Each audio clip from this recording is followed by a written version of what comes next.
முகப்பித்தன் வீடியோவை லைக் பண்ணுங்க, ஷேர் பண்ணுங்க. திருச்சிற்றம்பலம். திருமூலரையா திருவடிகள் போற்றி போற்றி. குருவடியும் திருவடியும் வணங்கிந்த பதிவை ஆரம்பிக்கலாம் அன்பர்களே. பொதுவாக அடியார் பெருமக்களுக்கு எது மிகவும் நெருக்கமானது, எது அவர்கள் வேண்டுவது அப்படிங்கிற கேள்வி நிறைய இருக்கும். அடியார் பெருமக்கள் எப்பொழுதுமே வேண்டுவது இறைவனுடைய திருப்பாதத்திலே ஓரிடம் அப்படிங்கிறத நாம் அறிந்திருப்போம். நிறைய இடங்களில் நாம் உணர்ந்தும் கூட இருப்போம். ஏனென்றால் பெரும்பாலுமான அடியார் பெருமக்களுக்கு பொருள் பற்று அப்படிங்கிறது சுத்தமாக இல்லாமலே போயிடும். ஆரம்ப காலகட்டத்தில் ஒரு குழப்பத்தில் அந்த பற்று கொஞ்சமாக இருந்தால் கூட பணம் பெரியது, புகழ் பெரியது, அந்த மாதிரியான எண்ணங்கள் அவர்கள் மனதிலே மேலோங்கினாலுமே கூட இறைவனை சரணடைந்த அந்த பொழுதிலே இறைவனை மட்டும் நினைக்கின்ற அந்த மனம் கிடைத்த பிறகு அவர்களிடம் இருக்கின்ற அந்த பற்று அப்படிங்கிறது கொஞ்சம் கொஞ்சமாக நீங்கிவிடும். அதன் காரணமாக பார்த்தீங்க அப்படின்னா அவர்கள் தூய உள்ளம் கொண்டவர்களாக மாறியிருப்பார்கள். நல்லாவே தெரிஞ்சுக்கலாம், வேடம் அணிவது பெரிதல்ல, வேடம் அணிந்த பின் நாம் அந்த வேடத்திற்கு தகுந்தாற் போல நாம் மாற வேண்டும் அப்படிங்கிறது முக்கியமான விஷயம். இதிலே ஆழ்ந்த பொருள் இருக்கும், சிந்தித்து பார்த்தால் தெரியும். ஏன்னா ஒருவேளை அடியாராக நாம் மாறுகிறோம், எப்படி இறைவனுக்கு நாம் தொண்டு செய்கின்றோம், அவருக்கு அடிமையாய் இருக்கின்றோம் அப்படிங்கும் போது எல்லா உயிரையும் சமமாக பாவிக்கின்ற அந்த தன்மை அப்படிங்கிறது நமக்குள் வர வேண்டும். அவர்கள் வாயிலிருந்து வருகின்ற வார்த்தைகள் மிகவும் மகிழ்ச்சியானதாக, அன்பானதாக இருக்க வேண்டுமே தவிர பிறரை புண்படுத்துவது போல் எக்காரணம் கொண்டும் இருக்கக்கூடாது. கடினமான சொற்களை பயன்படுத்தக்கூடாது, பயன்படுத்த மாட்டார்கள். அன்பு வயப்பட்டவர்களாகவே இருப்பார்களே தவிர எந்த இடத்திலும் அதீத கோபம் கொள்பவர்களாக அவர்கள் இருக்க மாட்டார்கள். இது போல நிறைய விஷயங்கள் அவர்கள் அந்த வாழ்க்கையிலே கொஞ்சம் கொஞ்சமாக அவர்களை பக்குவப்படுத்தி இறைவன் ஒரு நல்ல நிலைக்கிட்டு செல்வார். அதில் எந்த மாற்று கருத்தும் இல்லை. சரி, இந்த பக்தியிலே அவர்களுக்கு தேவைப்படுவது, அடியார் பெருமக்களுக்கு தேவைப்படுவது எது அப்படின்னம்னா இறைவனுடைய அன்பு, கருணை அப்படிங்கிற விஷயம் தானே தவிர அவர்களுக்கு வேறு எதுவும் இல்லை அப்படிங்கிறத தான் இந்த இடத்துல தெளிவாக நாம் உணர்ந்து கொள்ள வேண்டியது இருக்கு. அடியவர்களுக்கு ஆறாமது ஆனாய் போற்றி அப்படிங்கிற அந்த வாக்கியத்தை நம்ம கேட்டிருப்போம். அதன்படி பார்த்தோம் அப்படின்னா அவர்கள் எந்த செயல் செய்தாலும், அவர்களுக்கு எந்த ஒரு விஷயம் அவர்களுக்கு கிடைத்தாலும் அது அவர்களுக்கு மேன்மையானதாக இருக்குமா, அதை மேலானதாக நினைப்பார்களா அப்படின்னு கேட்டால், ஒரு வீடு கிடைக்குது, வாகனம் கிடைக்குது, நிறைய பணம் வந்து சேர்கிறது, இதையெல்லாம் மேலானதாக நினைப்பார்களா அப்படின்னு கேட்டால் அதையெல்லாம் மேலானதாக அவர்களை எக்காரணத்தை கொண்டும் நினைப்பதில்லை அப்படிங்கிறத புரிஞ்சுக்கணும். ஆறமுது அப்படின்னு சொல்லும் போது உங்களுக்கு நல்லா தெரிஞ்சிருக்கும், அமுதம் கிடைத்தற்கரியது. அந்த கிடைத்தற்கரிய அமுதம் அப்படிங்கிறது அடியார் பெருமக்களுக்கு என்னன்னா இறைவனுடைய கருணை அப்படிங்கிற ஒரு விஷயம் மட்டும்தானே தவிர கிடைக்கின்ற பொருளோ கிடைக்கின்ற புகழோ கிடையாது அப்படிங்கிறத தெரிஞ்சுக்கணும். தேடியும் கிடைக்காத அந்த அற்புதம், தொலைக்கக்கூடாத அந்த ஒரு அற்புதம் அப்படின்னா இறைவனுடைய கருணை, அன்பு அப்படின்னு சொல்லக்கூடிய அந்த மிகப்பெரிய விஷயம்தான். அதுதான் அடியார் பெருமக்கள் பெரிதாக நினைப்பார்கள். ஒருவேளை இறைவனுடைய அந்த அருட்கருணை அவர்களுக்கு கிடைக்கிறது, கருணை அப்படிங்கிறது அவங்களுக்கு கிடைக்குது அப்படின்னா அதைவிட மேலான இன்பம் அவர்களுக்கு இருக்க போவதே இல்லை. அதை ஆறா அமுது அப்படின்னு நம்ம சொல்கிறோம், ஆறா அமுதே அப்படின்னு நம்ம சொல்கிறோம் இல்லையா. திருவாசகத்தில் சொல்லப்படுற அந்த வார்த்தை அப்படிங்கிறது ரொம்ப முக்கியமான விஷயம். தேன் போல இனிமையான அமுதம் இருக்கு இல்லையா, தேடினும் கிடைக்காத அந்த அமுதம் எனக்கு எப்போது கிடைக்கும் அப்படின்னா இறைவனுடைய திருவருட்கருணை அடியனுக்கு கிடைத்து விட்டது என்பதை உணரும் பொழுது அந்த அமுதத்தை ஒத்த அந்த ஒரு இன்பத்தை அல்லது அந்த சுவையை நம்மால் அனுபவிக்க முடியும் அப்படிங்கிறத அடியார் பெருமக்கள் உணர்ந்திருப்பார்கள். அதனாலே அவர்கள் வேண்டி கிடப்பது என்னவென்றால், அடியனுக்கு பொன்னும் வேண்டாம், பொருளும் வேண்டாம், புகழும் வேண்டாம், அடியனுக்கு என்ன இருந்தால் போதும் அப்படின்னா உன்னுடைய திருவருட்கருணை கிடைத்தால் போதும், உன்னுடைய கடைக்கண் பார்வை கிடைத்தால் போதும் என்று ஏங்கி கிடப்பார்கள். அப்படி அவர்களுக்கு அந்த கருணை கிடைக்கிறது அப்படின்னா ஆரே அமுதே அப்படின்னு நம்ம சொல்கிறோம் இல்லையா, ஆரா அமுதே அப்படின்னு சொல்கிற மாதிரி கிடைத்தற்கரிய அந்த அமுதம் கிடைத்ததை விட மேலான இன்பமாக அடியேன் கருதுவேன் அப்படிங்கிறது தான் அவர்களுடைய எண்ணம் எப்பொழுதுமே அப்படிங்கிறத தெரிஞ்சுக்கணும். மேலான வீடு பேரு அப்படின்னு நமக்கு கிடைக்கணும் அப்படின்னா அது இறைவனை சரணடைந்தால் தான் உண்டு. சிவபெருமானை தவிர வேறு யாராலும் அந்த பாக்கியத்தை நமக்கு கொடுக்க முடியாது அப்படிங்கிறத உணர்ந்தவர்கள் எப்போதுமே இறைவன் திருப்பாதத்தை சரணடைந்து கிடைப்பார்கள் அப்படிங்கிறது நிதர்சனமான உண்மை. பல்வேறு நாமங்கள் இருந்தாலும், இறைவனுக்கு பல்வேறு நாமங்கள் சூட்டப்பெற்றாலும், பல்வேறு விதங்களிலே வாழ்கின்ற மக்கள் வேறு வேறு இறைநாமத்தை சொல்லி வழிபட்டாலும் அவையாவும் சென்று சேரும் இடம் சிவமே அப்படிங்கிறத உணர்ந்து, சிவமே எல்லாம் என்று சிவத்தை சரணடைந்தவர்களுக்கு அவ்வின்பம் அப்படிங்கிறது கிடைக்கும். எந்த இன்பம்? வீடு பேர் இன்பம் அப்படிங்கிறது கிடைக்கும். முக்தி அப்படிங்கிறது கிடைக்கும். எப்போது?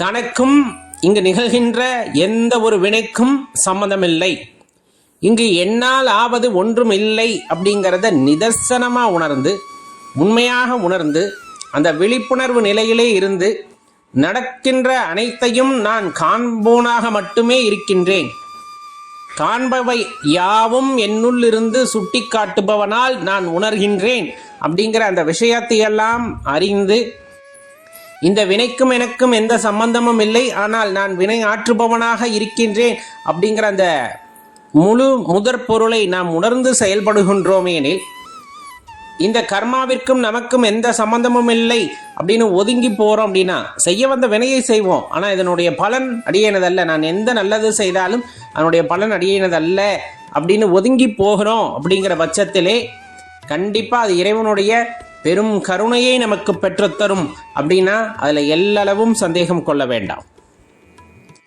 நிறைய இடங்கள்ல அடியார் பெருமக்களுடைய ஏக்கமாக வெளிப்படுவது, ஒரு முறையேனும் ஒரு சனமேனும் இறைவனுடைய அந்த திருநடத்தை கண்டுவிட முடியாதா அப்படிங்கிறது. உள்ளத்திலே அந்த இறைவனுடைய திருநடனத்தை அடியேன் கண்டுவிட முடியாதா அப்படிங்கிறது தான் இன்றளவும் வாழும் அடியார் மனதிலே உள்ள பெரும் ஏக்கம். அந்த ஒரு ஏக்கம் தணிகிறது அப்படின்னா அது அமுதத்தை விட மேலானது அப்படிங்கிறத மறந்துட வேண்டாம். அவர்கள் பிறந்த பயன் அப்படிங்கிறது, பிறவி பயன்னு சொல்லுவாங்கல்ல, அது அவர்களுக்கு அப்போது கிடைத்துவிடும். அந்த திருநடனத்தை காணும் பொழுது, அல்லது அந்த இறைவனை உணரும் போது, ஜோதி ரூபமாகவோ அருவமாகவோ அருவுருவமாகவோ உருவமாகவோ ஏதேனும் ஒரு வழியிலே இறைவன் தனது காட்சியை அடியார் பெருமக்களுக்கு காட்டி அருள்கிறார். அதை கண்டுகளிக்கிறார். கண்டுகளிப்பதற்கு ஒளியாக இருந்து விளக்குகிறார். அப்படிங்கும் போது அதைவிட பெரிய பாக்கியம் அப்படிங்கிறது இந்த உலகத்திலே வேறு எதுவும் இருந்துவிட முடியாத அடியார்களே. சொல்லப்போனா அமுதமெல்லாம் தோற்றுவிடும் இறைவனின் அன்பிற்கு முன்னால், அமுதமெல்லாம் தோற்றுவிடும் இறைவனின் அன்பிற்கு முன்னால், அமுதம் எதற்கு எனக்கு? இறைவனின் கருணைக்கு முன்னால் அப்படிங்கிற இந்த விஷயம் நம்ம மனசுல பதியுது. அப்படிங்கும் போது அது சக்தியானதாக இருக்கும். அடியார்களுக்கு எப்போதுமே வழிகாட்டக்கூடிய ஒளியாக அது இருக்கும் அப்படின்னா அது மிகையல்ல. பொதுவாகவே ஒரு உண்மையை சொல்லுங்களேன், உங்கள் மனசில் பட்டதை அப்படியே சொல்லுங்கள். இப்போ வாழ்க்கை அப்படின்னு சொன்னோம்னா நம்மளுக்கு என்ன ஞாபகம் வருது அப்படின்னு பாருங்கள். அதே போல் பிறப்பு அப்படின்னா என்ன ஞாபகம் வருது, இறப்பு அப்படின்னு சொன்னால் என்ன ஞாபகம் வருதுங்கிறத யோசித்து பாருங்கள். இப்போ பிறப்பு அப்படின்னு சொன்னால் புதிதாய் உருவாவது அப்படிங்கிறது, அது எதுவாயினும் சரி அதை பிறப்பு அப்படின்னு நம்ம சொல்கிறோம். இறப்பு அப்படின்னு சொல்லும்போது இருக்கின்ற ஒன்று இல்லாமல் போவது அல்லது நீங்குவது அப்படிங்கிறது இறப்பு அப்படின்னு சொல்கிறோம். வாழ்க்கை அப்படிங்கிறது அந்த இடைப்பட்ட காலம், பிறப்பு முதல் இறப்பு வரை இருக்கின்ற அந்த இடைப்பட்ட காலத்தை வாழ்வு அப்படின்னு நம்ம சொல்கிறோம். இது சரியா தவறா அப்படிங்கிறது அவரவர் பார்வைக்கு. இதில் எது சிறப்பாக அமைய வேண்டும் அப்படின்னு கேட்டோம்னா, பிறப்பு சிறப்பாக அமையணுமா, இறப்பு சிறப்பாக அமையணுமா, வாழ்க்கை சிறப்பாக அமையணுமா அப்படிங்கிற கேள்வியை உங்களுக்குள்ளே கேட்டு பாருங்கள். எல்லாருமே ஒவ்வொன்றும் சொல்லுவாங்க. பிறப்பு சிறப்பாக இருந்தால் தான் வாழ்க்கை சிறப்பாக இருக்கும், வாழ்க்கை சிறப்பாக இருந்தால் தான் இறப்பு சிறப்பாக இருக்கும் அப்படின்னு சொல்லப்படும். சில பேர் பிறப்பு எப்படி இருந்தாலும் சரி வாழ்க்கை சிறப்பாக இருக்கின்ற பட்சத்திலே இறப்பு சிறப்பாக இருக்கும் அப்படிங்கிறத சொல்லுவாங்க. சில பேர் பிறப்பும் அந்த வாழ்க்கை எப்படி இருந்தாலும் சரி இறக்கும் போது அது சிறப்பானதாக இருக்க வேண்டும் அப்படின்னு சொல்லுவாங்க. இதெல்லாம் ஒவ்வொரு வகையில் போகக்கூடியது. உங்களுடைய தனிப்பட்ட கருத்தை எதற்காக அடியேன் கேட்டேன் என்றால், இதில் மூணாவதாக நம்ம ஒன்று சொன்னோம், இறப்பு அப்படின்னு சொல்லிட்டு. அந்த இறப்பு இல்லாத ஏதாவது ஒரு ஜீவராசியவோ மனிதனையோ தாவரத்தையோ ஏதேனும் ஒரு பொருளையோ நீங்கள் காட்ட முடியுமா அப்படின்னு கேட்டோம்னா கண்டிப்பாக முடியாது. அதற்கு சாத்தியமே இல்லை அப்படிங்கிறத நம்ம மனசு உணரும். இதில் ஏன் அடியேன் இதை குறிப்பிட்டு கேட்கின்றேன் என்றால், எல்லா மனிதனும் பக்குவம் அடைகின்றான். எப்பொழுது அப்படின்னா, நம்ம யாராவது ஒரு இறப்புக்கு போகிறோம் அப்படிங்கும் போது அந்த ஒரு சூழ்நிலையில் ஒரு பரிபக்குவத்தை அடைவோம். என்னன்னா, அவ்வளோதாண்டா வாழ்க்கை, பாரு எப்படியெல்லாம் இருந்தாப்புல, இந்த ஒரு நிமிஷத்தில் காணாமல் போயிட்டாப்புல அப்படிங்கிற அந்த வார்த்தையை சொல்லுவோம். அப்போ கூட என்ன சொல்லுவோம் அப்படின்னா, இவ்வளோதான் வாழ்க்கை, இதில் போய் அடிச்சுக்கிறாங்க பிடிச்சிக்கிறாங்க, போட்டி சண்டை பொறாமை இந்த மாதிரி விஷயங்கள்லாம் எதுக்கு அப்படிங்கிற கேள்வியை நாமே கேட்போம் அந்த இடத்துல. ஆனால் ஒரே ஒரு விஷயத்தை மட்டும் யோசிச்சு பாருங்களேன், அவ்விடத்தை நீங்கள் கடந்து விட்டீர்கள் என்றால் அந்த எண்ணம் நமது மனதிலே நிலைத்திருக்கின்றதா அப்படின்னு யோசிச்சு பாருங்கள். ஏன்னா இயல்பாகவே போட்டி பொறாமை, வாழ்க்கையில் முன்னேறணும், அதற்காக நம்ம ஏதாவது தொழில் செய்யணும், வேலையில் கடுமையாக உழைக்கணும், பணம் சம்பாதிக்கணும், இந்த மாதிரி எண்ணங்கள் நம் மனதில் குடிக்கொண்டு இருக்கும். ஏன்னா வீட்டில் இருக்க எல்லாத்தையும் நல்லா பார்த்துக்கணும், இந்த மாதிரி நிறைய விஷயங்கள் இருக்கு இல்லையா? இது எல்லாமே மனசில் குடிக்கொண்டு இருக்கின்ற பட்சத்தில் நம்ம ஒரு இறப்புக்கு போகிறோம், அது கொஞ்சம் வித்தியாசமானதாக இருக்குதுன்னு வச்சுக்கோங்க. சின்ன வயசில் யாராச்சும் இறந்துடுறாங்க அல்லது எதிர்பாராமல் ஒரு விபத்தில் இறந்துடுறாங்க. இந்த மாதிரி பார்க்கும்போது நம்ம மனசு கொஞ்சம் பதறத்தான் செய்யும். என்னடா இவங்களுக்கு போய் இப்படி வந்துருச்சே அப்படின்னு நினைக்கும் போது தான் இந்த எண்ணம் மனதிலே வரும்.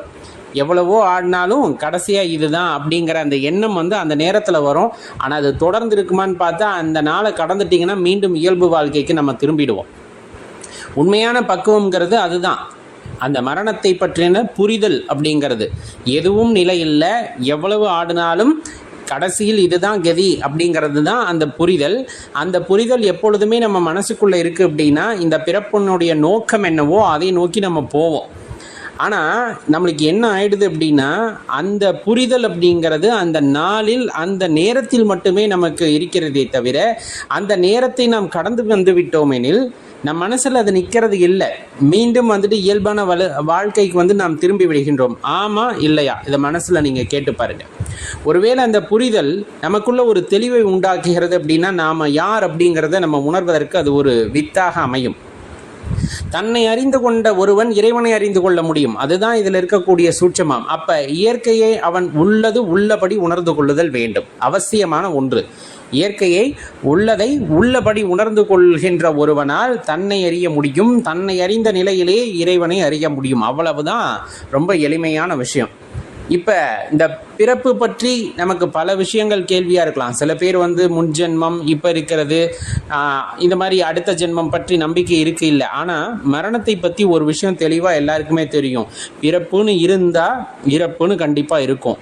யாரும் எதையும் தூக்கிக்கிட்டு ஓட முடியாது, கொண்டு வர்றதும் இல்லை கொண்டு போகிறதும் இல்லை. போன பதிவில் சொன்ன மாதிரி வாழ்கின்ற இந்த வாழ்க்கையில் சந்தோஷமாக வாழணும் அப்படிங்கிற எண்ணம் மட்டும் ஒரு மனிதனுக்குள் நிலையாக இருக்கும். அந்த இறப்பு எப்படி அமைய வேண்டும் அப்படிங்கிறதும் ஒவ்வொருத்தரை பொறுத்தது. சில பேர் அந்த இறப்பு அப்படிங்கிறது பல கோடி பேர் பேசக்கூடிய ஒன்றா இருக்கணும்னு நினைப்பாங்க. சில பேர் அப்படியெல்லாம் இல்லை, அப்படியே இருந்தேன் போனேன் இருக்கணும் அப்படின்ட்டு சொல்லுவாங்க. இந்த மாதிரி ஒவ்வொருத்தருக்கும் ஒவ்வொரு எண்ணம் இருந்தாலும் இறைவன் நமக்கு கொடுத்த வரம் என்னவோ அதுபடி தான் நடக்கப் போகிறது. அதில் மாற்று கருத்து இல்லை.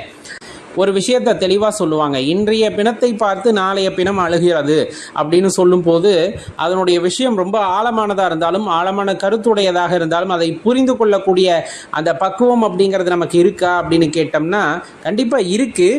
ஆனால் அதை முறையாக நம்ம மனசுக்குள்ளே உருவேற்றதே இல்லை. நம்ம என்னமோ இன்னும் 500 வருஷம் 600 வருஷத்துக்கு இந்த உடம்பை பிடிச்சி வச்சுக்கிட்டு இருக்க மாதிரி தான் நம்ம எப்போவுமே எண்ணிக்கிட்டு இருப்போம். எந்த நாள் எந்த நேரங்கிறது தெரியாது. அப்படி தெரிஞ்சுக்கிட்டாலும் அது ரணமாக மாறிடும். ஆனால் இதுக்கு இடையில என்ன பண்ணலாம் அப்படின்னா, இருக்கின்ற இந்த வாழ்க்கையை அழகானதாக மாற்றிக்கொள்ளலாம். நிறைய பயணங்கள் மேற்கொள்ளணும், அதன் மூலமாக நிறைய அனுபவங்கள் கிடைக்கும். அந்த அனுபவங்களை எல்லாம் சேர்த்து கொள்ளணும். இறைவனை சதா துதிப்பாடிக்கொண்டு ஏன் இவ்வளவு அற்புதமான வாழ்க்கையை நமக்கு கொடுத்திருக்கின்றார். இந்த வாழ்க்கை உண்மைதானே? இப்போ உங்களை கிள்ளி பாருங்க, நம்ம வாழ்றது உண்மைதானே? இது எத்தனை உயிருக்கு இது கிடைத்திருக்க போகிறது? கோடிக்கணக்கான உயிர்கள் இருந்தாலும் அந்த கோடிக்கணக்கான உயிர்களிலே உங்களுக்கு மனித பிறவியை கொடுத்திருக்கின்றார். மற்ற ஜீவராசிகள் எல்லாம் உணவு உண்கின்றது, வாழ்கின்றது, இனப்பெருக்கம் செய்கின்றது.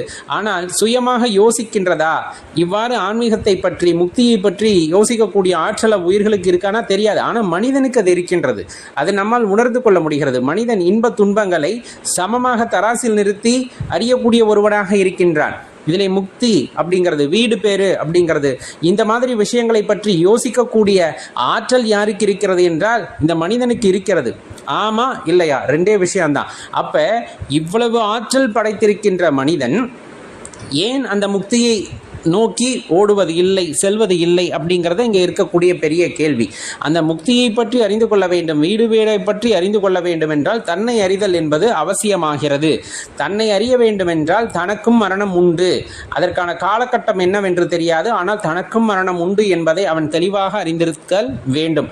அப்படி அறிந்திருக்கின்ற பட்சத்திலே ஒவ்வொரு நிமிடமும் அதை மனதில் வைத்துக்கொண்டு நாம் செயலாற்றுகின்றோம் அப்படின்னா, அதாவது இறந்து போயிடுவோம் அப்படின்னு நினச்சிக்கிட்டு நான் சொல்லலை, நமக்கும் இறப்பு உண்டு அப்படிங்கிறத மனதில் நிறுத்திக்கிட்டா பிறருக்கு துன்பம் செய்ய மாட்டோம். நாம் என்ன வேலைக்காக இந்த பூமிக்கு வந்தோமோ அந்த வேலையை பற்றி மட்டும்தான் சதா யோசித்துக் கொண்டிருப்போம். இறைவன் நமக்கு என்ன வேலை கொடுத்தார், நம்முடைய கர்மா என்ன, அதை எப்படி நம்ம ஆற்ற வேண்டும் அப்படிங்கிறத பற்றி யோசிப்போம். மீண்டும் மீண்டும் ஒரு புதிய கர்மாவை செய்து இன்னொரு பிறப்பை எடுக்க வேண்டும் என்ற எண்ணம் அப்படிங்கிறது அவங்க மனசுக்குள்ள வரவே வராது. இன்னொரு பிறவி வேணுமா? உங்ககிட்ட ஒருத்தர் கேட்டால் நம்ம பதில் என்ன சொல்லுவோம்? சிவனப்பா வழிபடுற எல்லாரும் சொல்றது எப்பப்பா போதுமப்பா அப்படின்றவாங்க. எப்பப்பா போதுமப்பா, இந்த பிறவியோடு முடித்துக்கொள், என்னை உன் பாதத்திலே சரணடைய வழி செய்து கொடு அப்படிங்கிறத தான் எல்லாருமே கேட்போம் இல்லையா? அதே போல தான் பிறப்பு அப்படிங்கிறது ஒரு சிலருக்கு சுவாரஸ்யமானதாக இருக்கலாம், சிலருக்கு அது துன்பம் விளைவிக்கக்கூடியதாக இருக்கலாம், சிலருக்கு அது இன்பம் பயக்கக்கூடியதாக இருக்கலாம். ஆனால் உண்மையாக அந்த உயிர் அப்படிங்கிறது இறைவனை சென்றடையும் போதுதான் உண்மையான ஆனந்தத்தை அது அடையும் அப்படின்னா அதில் மாற்று கருத்தே இல்லை.